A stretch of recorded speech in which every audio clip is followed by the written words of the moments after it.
Today we will learn how to draft an arrival report. Arrival report is normally submitted after you have either joined a new department or you have been transferred from one posting station to another. So let's see how to draft an arrival report.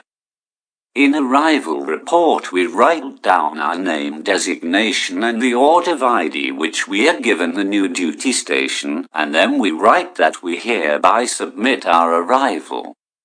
I hope this tutorial will help you understand drafting one by yourself. Thanks for watching my channel. Do subscribe and recommend it to your friends.